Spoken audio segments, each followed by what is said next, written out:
미국 고등학교의 문제점을 미국 정부에서 13가지로 이렇게 표현했습니다. 강간, 도적질, 방화, 살인, 자살, 결석, 기물파괴, 술, 마약, 임신, 패싸움, 낙태, 성병. 더 기가 막힌 것은 2017년도 3월 달에 딱 1년 전 대한민국에서 청소년 전용 콘돔 자판기가 설치됐어요. 왜 청소년 전용이냐면 100원만 넣으면 쓸 수가 있어요. 이것은 청소년만 사용이 가능하다는 얘기입니다. 1990년 스위스에서는 어떤 발표가 이루어졌냐면 음성적으로 거래되고 있는 마약을 양성화시켜서 마약 문제를 해결하겠다. 그래서 스위스 정부는 마약 공원을 설치하고 마약 공원에 오는 자에게는 정부가 일회용 마약 주사기를 보급해 줬어요. 3년 동안 보급된 마약 주사기가 1000만 개, 하루에 9,000개가 나갔다는 얘기입니다.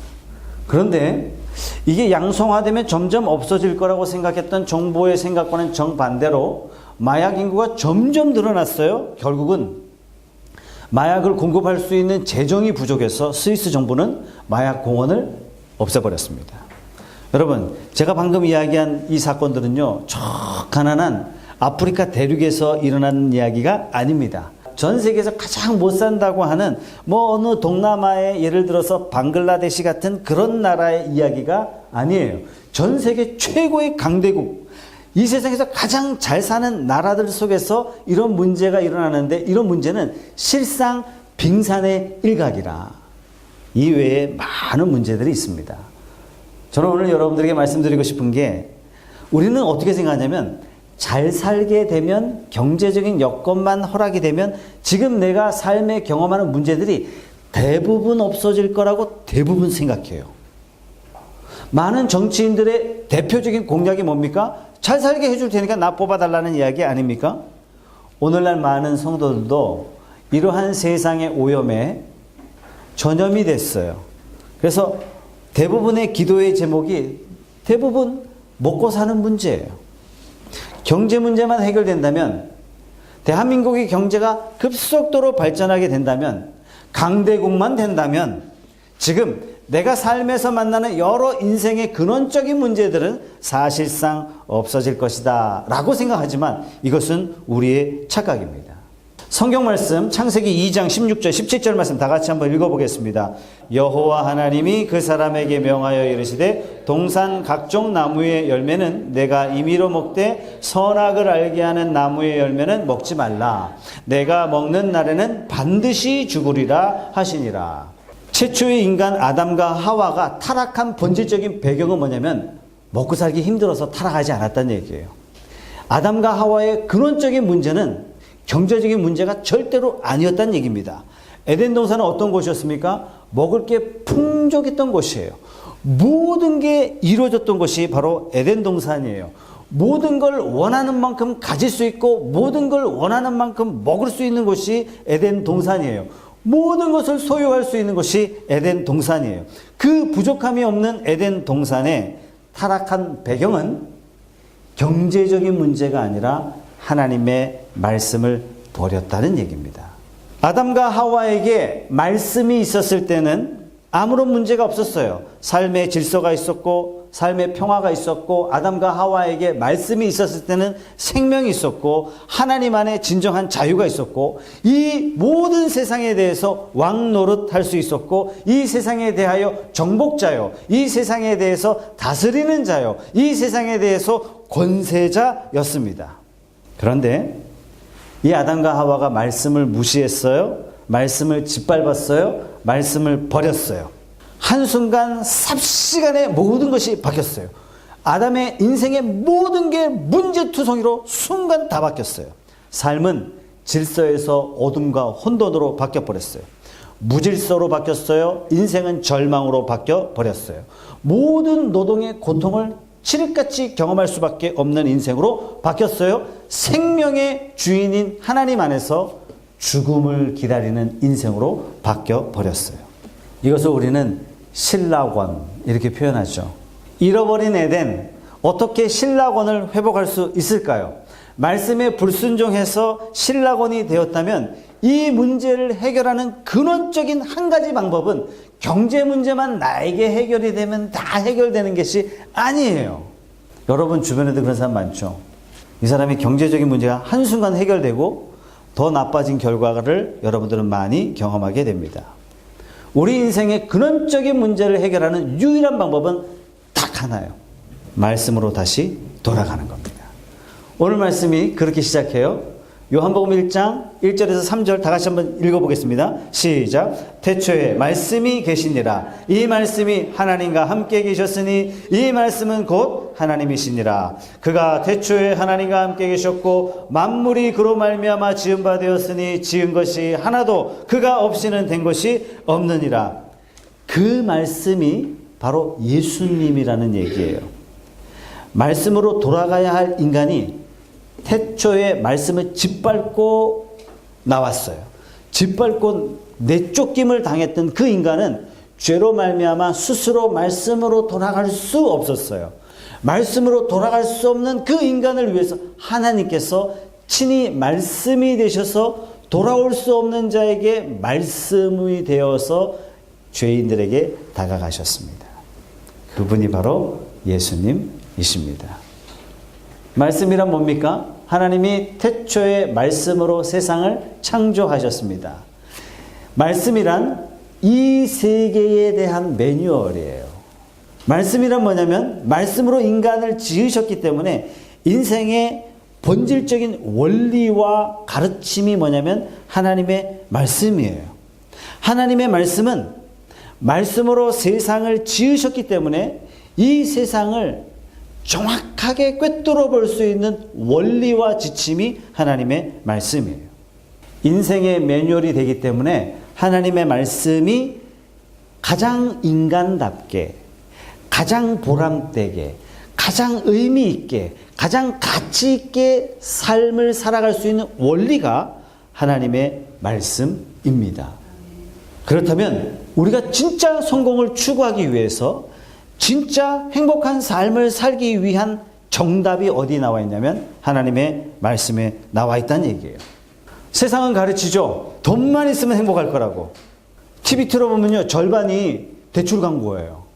산나 모니 30초 전화했는데 뒤돌면 꽝 하고 돈이 떨어져 있는 거예요. 네가 불행한 건 돈이 없는 거야. 대출을 해서라도 살아. 이렇게 이야기하는 거예요. 경제적 여건만 된다면 모든 게 좋아질 거라고 세상은 우리에게 암시를 걸어요. 여러분 역사를 한번 되돌아볼까요? 스페인의 무적 함대가 언제 망했죠? 황금을 쌓아놓고 망했어요. 잉카 제국에 수많은 황금을 가져와서 스페인이 무너졌어요. 스페인 다음에 세계 제국이 되었던 것이 바로 대영 제국이죠. 전 세계 3분의 1이 영국의 땅이 되었습니다. 인도를 비롯해 모든 지역에서 어마어마한 물질과 금을 다 가져와서 지금은 전 세계로부터 왕따 당하는 나라가 영국이에요. 중국의 역사를 보면 아이러니해요. 당나라가 왜 망했어요? 여러분 경제적으로 커다랗게 부흥을 이루었을 때 당나라가 멸망합니다. 진나라는 어떻고 원나라는 어떻습니까? 여러분 물질이 차곡차곡 쌓이자 이 나라가 망하게 됩니다. 경제적 풍요가 오면 반드시 행복할 거라고 생각했는데 역사는 어떻게 이야기하냐면 놀랍게도 어떤 나라가 망했냐? 경제적으로 쌓아놓고 다 망했다. 여러분 로마 제국 보세요. 우리가 농담으로 이렇게 이야기하잖아요. 목욕탕 세우다가 망했다고. 물질이 엄청났어요. 여러분 성경에 나오는 창세기에 나오는 소돔과 고모라가 언제 망했죠? 너무너무 못 살아서 망했나요? 교육을 못 받아서 망했나요? 아니에요. 소돔과 고모라는 돈이 너무 많았어요. 경제적으로 너무 풍요로웠어요. 이탈리아의 휴양도시 나폴리, 폼페이는 세계 제1의 휴양도시였어요. 세계 최고의 부자가 모였고 세계에서 가장 많은 돈이 오갔던 곳이 폼페이라고 합니다. 그런데 이 도시가 왜 역사에 사라졌습니까? 물론 우리의 정치 지도자는요. 백성들이 잘 먹고 잘 사도록 경제적인 부흥을 이루어갈 수 있도록 정치인들의 목표는 반드시 이렇게 돼야 돼요. 이들의 직무예요. 이들의 책임이에요. 그러나 하나님의 말씀을 믿는 하나님의 백성들은 경제가 모든 것이 되어서는 절대로 안 됩니다. 어떠한 경우에도 경제는 우리 인생의 목적이 될 수 없어요. 이것은 우리 인생의 수단일 뿐이에요. 우리 인생의 문을 여는 마스터 키가 돈이 될 수는 없습니다. 많은 돈 가지고 우리는 화려한 침대는 살 수 있어요. 요즘 괜찮은 침대가 움직이는 건 한 600만 원, 700만 원 하더라고요. 그러나 아무리 돈이 많아도 단잠은 살 수가 없습니다. 우리가 수많은 돈으로 왕궁 같은 대궐 같은 집은 살 수 있어요. 그러나 진짜 복된 가정은 돈으로 살 수 없어요. 요염한 기생은 돈 주고 살 수 있지만 진실한 아내는 돈으로 살 수 없어요. 지식은 돈 주고 살 수 있지만 인품과 인격은 절대로 돈 주고 살 수 없어요. 선생님은 우리가 얼마든지 돈 주고 살 수 있어요. 그러나 스승은 돈으로 매길 수 없습니다. 자식의 복종은 돈으로 어느 정도 해결할 수 있어요. 그러나 우리의 자식들이 진실된 삶을 살기를 원하는 것은 절대로 돈으로 불가능하다는 것입니다. 따지고 보면 우리 인생의 가장 중요한 것들은 절대로 돈으로 해결할 수 없다는 사실을 우리는 알고 있습니다. 창세기 1장 1절은 이렇게 말씀하고 있습니다. 우리 1절, 2절 말씀을 성경 제일 처음 말씀이죠. 다 같이 읽어보겠습니다. 시작. 태초에 하나님이 천지를 창조하시니라. 땅이 혼돈하고 공허하며 흑암이 깊음 위에 있고 하나님의 영은 수면 위에 운행하시니라. 천지 창조 이전에는요, 세상이 어땠냐면은 땅이 혼돈하고 흑암이 깊음 위에 있다. 그리고 공허하다. 이렇게 말씀해요. 이것을 우리는 혼란과 무질서의 상태를 우리는 뭐라고 이야기하냐면 카오스. 이렇게 해요. 이 카오스 상태에 하나님께서 말씀하시죠. 빛이 있으라 이러면서 이 온 우주에 혼돈의 우주 속에 하나님의 빛이 들어가면서 말씀이 들어가면서 혼돈과 무질서는 사라지고 그곳에 질서가 생기고 우주가 새롭게 탄생됩니다. 이것을 우리는 뭐라고 이야기하냐면 코스모스 이렇게 이야기합니다. 여러분, 경제적인 조건으로 인간의 삶을 세워가는 것처럼 보이지만 허무해진 인생에, 무질서한 인생에, 공허한 인생에 답을 주는 것은 돈이 아니라 오직 하나님의 말씀이라는 얘기입니다. 물질적인 풍요 속에서 타락할 대로 타락한 하나님의 심판으로 황폐화된 소돔과 고모라, 폼페이, 대영제국, 로마제국, 당나라 다 어디 있습니까? 여러분, 경제 대국이 되고 물질적인 번영을 이루면 그 속에서 인간은 본능을 따르고 쾌락을 따르고 욕망의 노예가 돼서 혼돈과 무질서 속으로 빠져간다면 그게 바로 소돔과 고모라, 폼페이가 아니겠습니까? 성경은 이렇게 말씀하세요. 하나님은 영이시라. 하나님은 우주보다 크신 분이에요. 하나님은 에덴을 지으셨어요. 아담에게 말씀하셨어요. 그 말씀으로 인해서 하나님은 아담과 관계를 맺었어요. 아담과 하와는 창조주와 피조물 관계가 됩니다. 아담과 하나님은 창조주와 관리자 관계가 되어 그러나 이 아담이 하나님의 말씀을 버렸어요. 창조 질서가 여기서 깨지기 시작하는 겁니다. 그러나 하나님은 여기서 멈추지 않으시고 말씀을 버렸던 인간들을 다시 찾아오셔서 말씀이신 그 하나님이 말씀을 주시려고 오늘 이곳에 나타나시는 거예요. 오늘 1절에서 4절 말씀 다시 한번 읽어보겠습니다. 요한복음은 예수님을 이렇게 소개하고 있습니다. 시작. 태초에 말씀이 계시니라. 이 말씀이 하나님과 함께 계셨으니 이 말씀은 곧 하나님이시니라. 그가 태초에 하나님과 함께 계셨고 만물이 그로 말미암아 지은 바 되었으니 지은 것이 하나도 그가 없이는 된 것이 없느니라. 그 안에 생명이 있었으니 이 생명은 사람들의 빛이라. 여러분, 기독교의 예수님이 하나님의 말씀이에요. 하나님의 말씀이 육신이 되어서 이 땅에 내려오신 분이 바로 예수님이세요. 그래서 하나님 말씀 안에 질서가 있었고 하나님 말씀 안에 생명이 있듯이 예수님 안에 있을 때 우리는 생명을 누리게 되고 예수님 안에 있을 때 회복을 누리게 되고 예수님 안에 있을 때 진짜 성공하게 되고 여호수아에게 가나안 땅을 정복해야 할 여호수아에게 하나님이 말씀하신 것, 문명이 발달한 가나안 땅을 정복하는 비결을 하나님은 이렇게 말씀하세요. 탱크 잘 만들어라, 비행기 잘 만들어라, 첩자를 잘 만들어라, 게릴라를 잘 운영해야 된다가 아니고 네가 그 땅에 들어가거든 오직 하나. 하나님의 말씀을 좌로나 우로나 치우치지 말고 오직 말씀을 붙잡는다면 너는 반드시 성공할 것이다. 이것이 하나님의 원리예요. 그런데 문제는요, 오늘 5절 말씀에 이렇게 말씀하세요. 빛이 어둠에 빛이 돼 어둠이 깨닫지 못하더라. 여러분, 왜 예수님이 이 땅에 오셨는데 그토록 기다렸던 유대인들, 이스라엘 백성들은 왜 그 예수를 십자가에 못 박았을까요? 왜 그 예수를 못 알아봤을까요? 여러분, 오히려 간절함이 하나님을 찾기도 하지만 간절함 때문에 하나님을 잃어버리기도 한다는 사실이에요. 어떤 사람이 질병에 걸렸어요. 몹쓸 질병에 걸렸어요. 하나님을 찾았어요. 너무 간절히 기도했어요. 믿음으로 기도했어요. 병이 나았어요. 병이 낫고 나니까 하나님과 관계가 멀어져 버렸어요. 왜요? 더 이상 나한테 간절한 게 없는 거예요. 제가 서울에서 사역할 때 교회가 크다 보니까 기도 모임이 많았어요. 매일매일 새벽도 있었고 수요일 저녁 기도회도 있었고 금요일 저녁 기도회도 있었고 주일 저녁 다 마치고 밤 10시쯤 돼서 또 기도회 하는 게 있었어요.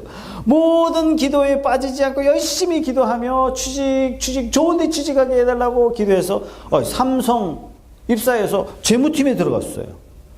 그 다음부터 교회 안 나왔어요. 간절한 게 없는 거예요. 내가 원하는 게 다 된 거예요. 결혼한 지 8년 차 아이가 없어요. 임신에 좋다는 약은 다 먹어봤고 음식들도 다 먹어봤지만 소용이 없어요. 아는 사람 소개로 교회를 가게 됐어요. 기적적으로 아이를 갖게 됩니다. 감사하게도 건강하게 순산했어요. 여러분, 이러면 하나님 더 잘 믿어야 되잖아요. 이미 목적이 성취되고 나니까 나한텐 간절한 게 없어요. 더 이상 교회 다닐 필요가 없는 거예요. 여러분, 이런 경우에는 또다시 중병에 걸리지 않는 이상, 또다시 내 인생에 문제가 생기지 않는 이상 하나님을 찾을 수 없게 되는 것입니다. 아마 이런 분들에게 하나님은 어떤 분이에요? 내 소원 들어주시는 분, 병 고쳐주시는 분, 취업을 보장해 주시는 분, 이 정도쯤으로 생각하겠죠. 여러분들에게 묻겠습니다. 여러분들에게 하나님은 어떤 분이십니까? 사업의 수호신 쯤으로 생각한다면 사업장에서 나는 하나님을 찾을 수 있지만 사업장이 아닌 곳에서는 더 이상 하나님이 필요하지 않은 것이에요. 어떤 분은 하나님을 진노의 하나님이라고 생각해요. 그래서 하나님 무서워. 하는 일마다 나는 무서워요. 말씀을 안 지킬까 봐 나도 무서운 거예요. 하나님을 믿는데도 기쁨과 소망은 없고 즐거움은 없고 희락은 없고 늘 두렵고 무서운 감정만 있어요. 신앙생활을 마치 신음하듯이 하고 있단 말이죠. 어떤 사람은 하나님은 용서의 하나님이라 생각해요. 구원 얻은 하나님의 백성으로서 이제 하나님의 백성이 되었으니까 내가 정말 좋은 하나님의 백성이 되어서 좋은 신자가 되어야 되겠다라는 성화의 길을 걷기보다도 하나님은 용서의 하나님이니까 에이 괜찮아 하나님 다 용서하셔 에이 괜찮아 무절제와 욕망에 사로잡힌 삶을 아무런 양심의 꺼리낌 없이 살아갈 수 있습니다. 여러분, 하나님은 우리가 제안하는 만큼 그런 분의 하나님이 절대로 아니에요. 하나님은 온 우주를 창조하신 온 세상의 주인 되신 분이 하나님이세요. 하나님은 우리를 직접 만드신 분이에요. 우리를 만드셨기 때문에 우리를 누구보다도 사랑하세요. 우리를 만드셨기 때문에 누구보다도 하나님께서는 우리를 진짜 치유하실 수 있는 그런 분이세요. 우리를 만드셨기 때문에 우리 인생의 참된 매뉴얼을 가지고 계신 분이 하나님이세요. 우리 세상에 대해서, 인생에 대해서 정확한 판단과 기준을 정하실 수 있는 분이 유일하게 하나님이세요. 박준영 씨가 연세대학교를 졸업하고 20억만 모으면 나는 행복할 거라고 생각하고 20억을 열심히 모아도 보니까 돈이 모이더래요. 모이면 행복할 거라고 생각했는데 행복하지 않다. 명예가 있어야 되나 보다. 열심히 명예를 추구했더니 미국의 유명한 뮤지션들로부터 자기가 존경받는 사람이 되었어요. 행복하지 않아요. 권력을 가졌어요. 행복하지 않아요. 인생을 누가 만드셨는지 자기는 묻고 싶다는 얘기예요. 어떻게 해야 행복하는지 하나님을 만났어요. 고백해요. 모든 걸 다 쌓아도 그 1% 하나가 채워지지 않으면 인생은 결코 행복할 수가 없다. 여전히 불행하고 좌절이고 혼돈 속에 있는 거나 마찬가지다. 그래서 성경이 진짜 맞는지, 하나님 진짜 계신지 과학적으로 그는 추구하기 시작했어요. 창조론과 진화론을 공부했어요. 진화론이 얼마나 잘못되었다는 것을 깨닫게 되었어요. 하나님을 알게 됐어요. 역사적으로 이것이 과연 맞는지 연구하기 시작했어요. 3년을 연구했어요. 공부한 다음에 진짜 중동에 가서 이것이 진짜 하나님의 말씀인지 확인차 떠났어요. 그곳에서 그는 눈물을 흘리면서 예수님을 영접하게 됩니다. 사랑하는 여러분, 우리의 신앙은 이 하나님 말씀 위에 세워져야 진짜 행복한 인생을 살 수 있습니다. 우리가 하나님 말씀 위에 세워질 때 진짜 바른 삶, 바른 인생, 바른 회사, 바른 가정, 바른 학교 세워갈 수 있어요. 그러나 세상의 물질 위에서는 마치 이것이 바른 것처럼 보일 뿐이지 그것은 진정 복된 길이 아니라는 사실이에요. 끊임없이 이렇게 물질을 중심으로 세워가는 우리의 인생을 향해서 세상은 우리를 이렇게 쇠뇌시켜요. 네가 하나님이다. 네가 하나님. 아니에요. 인간은 하나님이 될 수 없습니다. 오늘 5절 말씀에 이렇게 말씀하세요. 빛이 어둠에 빛이 돼 어둠이 깨닫지 못하더라. 에덴 동산에서의 최초의 사람 아담이 말씀을 받았지만 말씀을 외면했어요. 에덴 동산에서 쫓겨난 것처럼 쫓겨난 자들이 하나님의 말씀을 찾을 수가 없었어요.